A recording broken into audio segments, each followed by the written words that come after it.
ఉంటే ఇవ్వండి, నేను నోట్ చేసుకుని వెళ్ళిపోతా. ఆధార్ కార్డు. ఏంటి? నాకు ఆధారం లేదు, నువ్వు చూస్తానంటావా? ఏంటి ఏమనుకుంటావు? అసలు మనిషివేనా నువ్వు? నాకు ఆధారం లేదు, నువ్వు చూస్తావా? మీ పేరు అన్నది చెప్పండి. పేరు పేరు. ఓహో, ఇందాక నుంచి చెప్పదు కదా, పేరు చూసి వాడివా? సరే సరే, అయితే పేరు చూస్తావా? ఎందుకంటే తనంతా ఒకటే దొరదా, ఒక్క పేరు కనిపించట్లేదు. ఇది బాగానే ఉంది. ఇది అలా కొత్త వ్యాపారమా? లేదు, ఏదో బిజినెస్ లో ఉందండి, బాగుంది. అవును, కానీ పేరుకి రేటా, టైంకి రేటా? ఇంతకీ గంటకి ఎంత తీసుకుంటాడండి?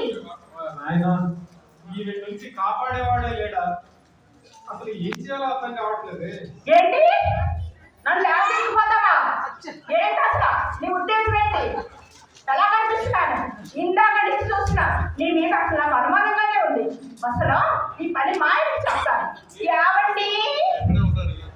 నేను ఒక్క పదం చేసి 10 పేజీలు స్క్రిప్ట్ రాసేస్తుంది. ఏవండి వచ్చారా? దేవుడే మిమ్మల్ని పంపించినట్టున్నాడండి. ఏమండి, చెప్పట్లేదండి. సౌండ్ ఇంజనీర్ అనుకుంటా.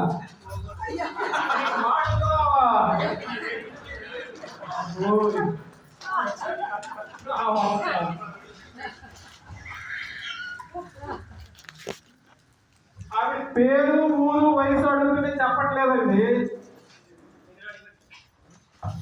ఓహో, నా పేరా? ఎందుకండి? జనాభా లెక్కలని చెప్పండి. జనాభా లెక్కలు. ఓహో, జనాభా లెక్కలా? ఇందాక నుంచి కొనుక్కోపోతే ఆ జనాభా లెక్కలని చెప్పచ్చు కదా. ఊరికే వచ్చి ఇందాక నుంచి ఏదో కొనుక్కుంటున్నాడు.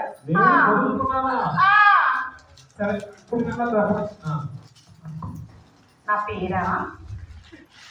నా పేరు చెప్పండి, చచ్చిపోతాం ఇక్కడ చూడలేక. నా పేరు రాంబాయి, నేను పుట్టింది బొంబాయి, నా వయసు 50. అమ్మయ్యా, మీ ఆయన పేరు కూడా చెప్తే బాగుంటుంది, కానీ నీకు వినపడదు కదా, చెప్పడానికి రాదు కదా. ఆ సైకి ఏదో నేనే చేసేస్తాను.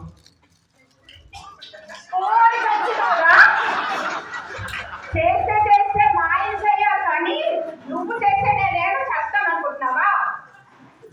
చూడండి, మీ పేరు వయసు అడుగుతానంటే. మీ పేరా? తప్పకుండా చెప్తానండి. మా ఆయన పేరు చిన్నయ్య, పుట్టింది చెన్నై, వయసు 60.